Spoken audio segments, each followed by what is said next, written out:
On est avec un pneumologue de Sainte-Foy-lès-Lyon. Bonjour, monsieur... Non, les Lions. Les Lions, on dit. Je l'ai mal dit. Bonjour, monsieur Patrick Bonjour. Bélier. Vous êtes avec nous. Vous êtes pneumologue. Bon. Oui, les Lions. Près de les Lions. Les Lions. Voilà. Je l'ai mal dit. Oui, tout à fait. Pardonnez-moi. Alors, vous êtes pneumologue, mais surtout, vous êtes convoqué le 18 septembre devant le conseil départemental de l'ordre des médecins parce que vous refusez que vos patients portent un masque. Vous êtes pneumologue et vous dites que c'est en fait... Oui, tout à fait. Enfin non, c'est pas ça. C'est pas ça. Mais alors, c'est quoi? Enfin, je refuse pas que les patients portent le masque, mais pas dans mon cabinet. Pas dans mon cabinet, parce que moi, j'ai besoin d'examiner des patients. Et sur le visage... Voilà, et sur le visage, j'ai un retour qui me gêne, là. Enfin bon, sur le visage des patients, je peux voir plein de symptômes. Je vois s'ils sont cyanosés, je vois s'ils ont une paralysie faciale, je vois s'ils ont une tête de dépressif, je vois s'ils ont une prognatsie, une rétrognatsie. Donc le visage, pour moi, est extrêmement important. Derrière moi, que vous ne voyez pas, il y a une cabine de plétismographie pour faire souffler les gens, pour mesurer le souffle. Comment voulez-vous que je fasse pour mesurer un souffle par la bouche avec un masque dessus? Mais je pensais que vous étiez contre le port du masque. Je pensais que le pneumologue que vous étiez était contre le port du masque et que vous imaginiez que le remède était pire que le mal. Oui. Bien sûr, mais ça c'est la deuxième partie de mon intervention. Alors avant de continuer, je voudrais dire que je ne suis ni d'extrême droite, ni d'extrême gauche, ni extrémiste.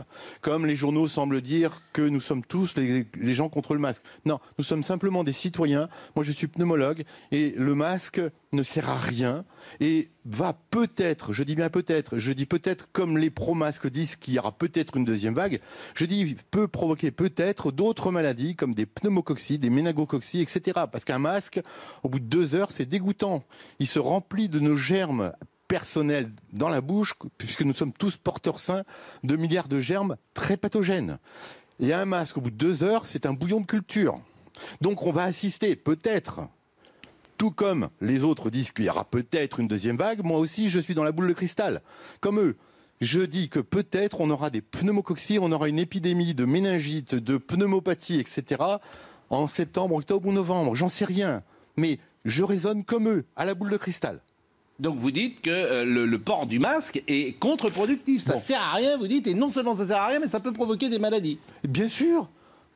Ça c'est... Voilà, c'est ça. Alors pourquoi le port du masque ne sert à rien? J'ai les courbes de Santé publique France. Je ne sais pas si vous les voyez, mais il suffit d'aller sur Internet, vous les avez. Vous avez les courbes de Santé publique France, qui est un organisme d'État, qui est un organisme public, qui dit que la première courbe en haut montre que c'est le nombre des entrées en réanimation. Il y a eu le pic de mars-avril et on a une décroissance continuelle depuis fin mai pour arriver à un taux quasiment nul maintenant. Vous avez le taux des hospitalisations qui a montré un pic aussi en mars-avril et on a quasiment plus grand-chose maintenant. Et vous avez le nombre des décès, et comme le professeur Toussaint, que j'admire et que je respecte, dit c'est le nombre de décès qui est le seul critère actuellement à retenir dans une épidémie comme la nôtre.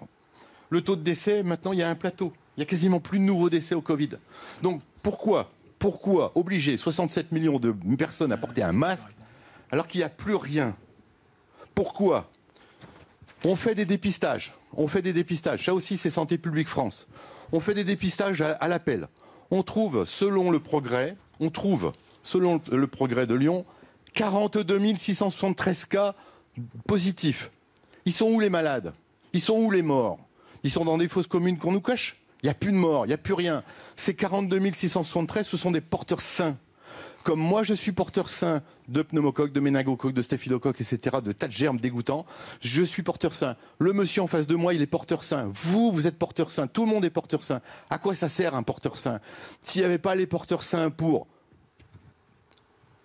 en retenir la bactérie ou le virus, mais on serait tous malades, ça serait une hécatombe. Il y aurait des morts partout, ça sentirait le cadavre partout dans les rues. On marcherait sur les cadavres, etc. Il faut arrêter la psychose. L'épidémie est finie depuis fin mai. Et comme en virologie respiratoire, il n'y aura pas de deuxième vague. Il n'y a jamais eu de deuxième vague en virologie respiratoire, sauf peut-être pour la grippe espagnole en 18-19. Mais ça, c'est un autre problème. Tous les gens sensés vous diront qu'il n'y a pas de deuxième vague à attendre. On va attendre dans 15 jours. Monsieur Véran a dit dans 15 jours. il y aura une deuxième vague, je l'attends avec de pied ferme. Et dans 15 jours, c'est mon passage à l'ordre des médecins. Si les rues sont pas jonchées de cadavres, c'est que j'ai raison. Et la Suède, où il n'y a pas de masque, eux, ils ont une décroissance. Et nous, on a une petite remontée, et les synchrones et parallèles, la petite remontée à l'obligation du port de masque. Parce qu'on empêche les porteurs sains de se multiplier. Donc, tester tous ces gens-là par millions, c'est idiot. Je vais dire un autre mot. C'est idiot, ça sert à rien. On dépiste des porteurs sains qui sont là pour nous protéger. Non, mais moi, je suis incapable de répondre. Je suis incapable de vous répondre et on est autour de la table. On est absolument incapable. Je vous entends. Et je dis la même chose que le professeur Toussaint. Je suis incapable de mener la discussion. Je suis incapable de mener la discussion par définition. Le professeur Toussaint. Le professeur Toussaint. Le professeur Toussaint dit la même chose, le professeur Perron aussi, et moi je me suis fait mon analyse tout seul dans mon petit cabinet de provincial, et je suis arrivé aux mêmes conclusions. Donc il faut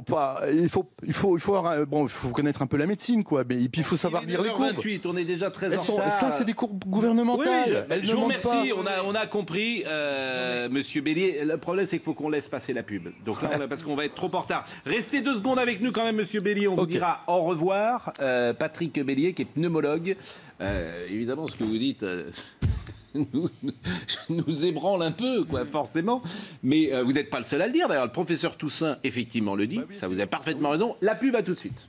On va dire au revoir à Monsieur Bélier, qui est un pneumologue, qui nous expliquait donc que le masque ne sert à rien. Alors, bon, je reçois des tonnes de messages depuis que je vous ai donné la parole.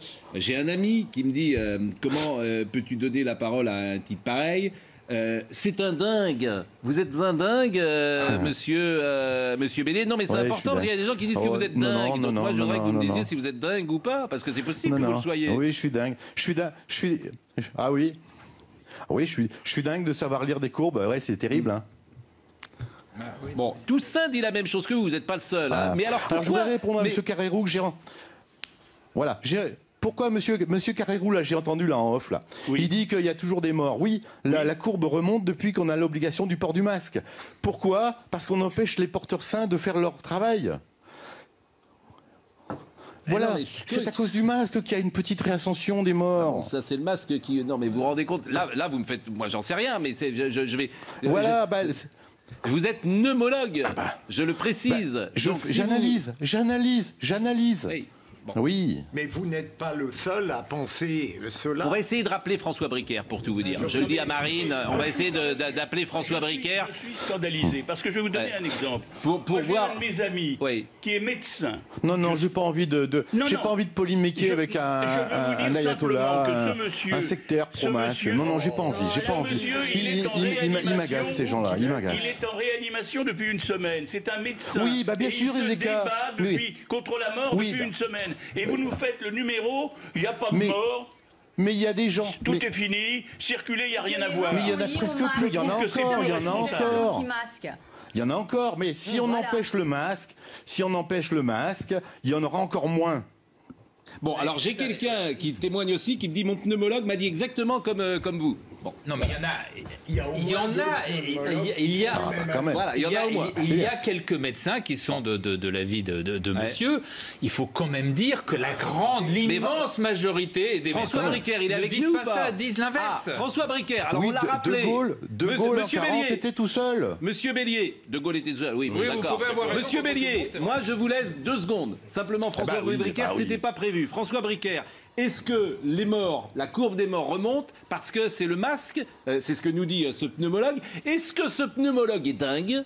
Et je pose la question comme ça. Pardonnez-moi, monsieur Bélier, de le dire comme ça parce que, bon, pour des raisons. Ou est-ce que, au contraire, ce qu'il dit est juste ? Monsieur Bricaire, tranchez. Alors attendez, je n'ai pas assisté au débat, alors je suis un petit peu gêné pour vous répondre de façon objective. Quel est le débat entre le nombre de décès et le port du masque ?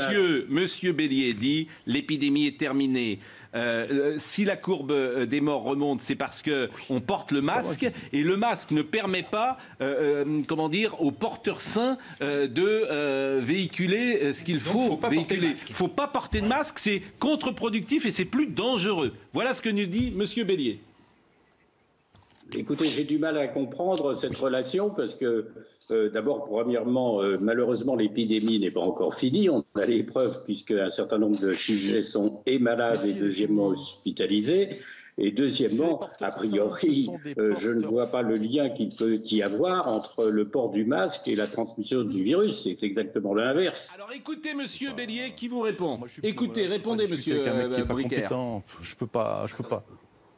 Mais comment voulez-vous que je discute avec quelqu'un qui connaît rien aux courbes, qui connaît rien à l'analyse des trucs, et même s'il est malade, je suis désolé pour lui, mais il fait partie des quelques cas qui restent encore, c'est tout. Mais la grande masse des vrais malades, elle est terminée depuis fin. Et puis c'est l'évolution naturelle de tous les virus. Les virus, il y a un pic, et puis après ils s'en vont, et puis c'est le suivant, etc. On n'a jamais vu de deuxième vague dans un virus. Faut arrêter. Il y a toujours quelques cas. Il est méchant ce virus. Il a été méchant, et c'est en mars, avril, mai qu'il fallait mettre un masque et pas maintenant.